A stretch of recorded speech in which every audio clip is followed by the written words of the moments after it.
There's a great acronym out there called OPM, Other People's Money.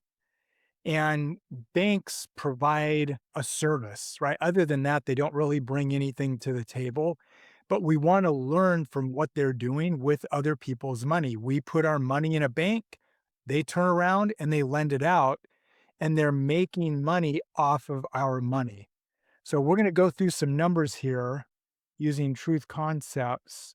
And I want to just kind of present this in a way for 2026, right? What's happening here in 2026? So the first thing, and we'll get back to this truth concepts, as of April this year, if you take a bank personal loan rate, that personal loan rate is typically going to range from 8% to over 30%, with an average rate of 12 to 12.27 for a 3-year term. Now, if you have top tier credit, you can maybe get 6 to 10%.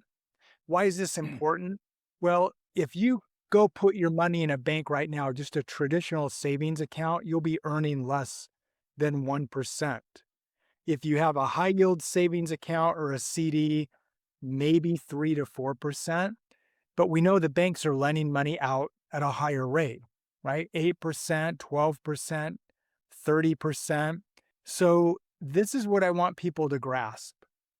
Banks can borrow money from one another, or they can get it from the Fed. Right now it's around 4%. So they're buying money at a 4% rate. But what they're doing is they're turning around and they're lending it out to us at 6%, 10%, 12%, 30%, like we saw in the last slide. Well, let's look at a few numbers. If the bank's cost for money is 4% and they lend it out at 6%, it's a 2% margin, right? There's a 2% spread there. Right. But the actual internal rate of return on this, Steve, is a 50% rate of return.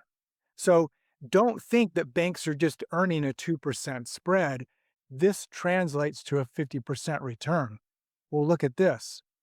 What if you go to the bank and you get a personal loan and they're going to charge you 12% for the loan? Now they've earned a 200% rate of return. So they're using other people's money, right? Either another bank's money or the Fed's money or our money. And by the way, if they're using our money and only paying us 1% and they're lending it out at, say, 12%, that's an 1100% rate of return.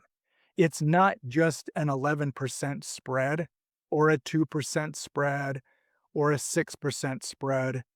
Hmm. It's an actual rate of return we saw between 50% and 1100%.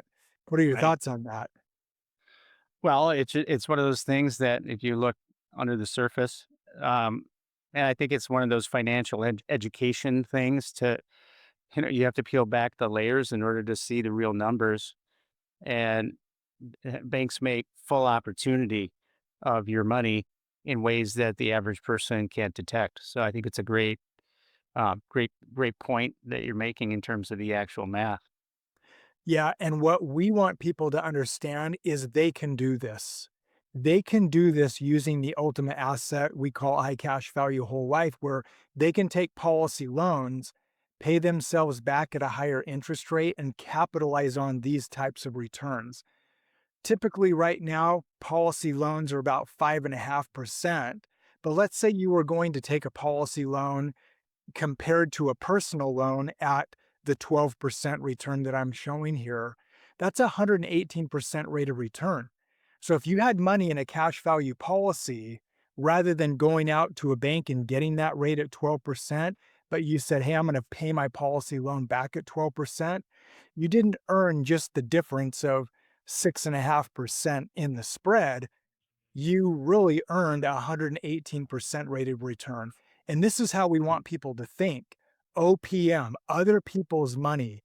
Now you're thinking like a bank and you're making a rate of return like a bank.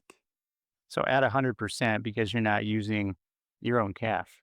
That's right. So that's what we want to go over today. How banks actually build wealth. This is the first thing to be looking at. Great point. Hope this makes sense to y'all watching. Comment, and we're happy to respond. Glad to have you watching. Thanks for joining us. Barry, thanks for sharing some good math. You're welcome.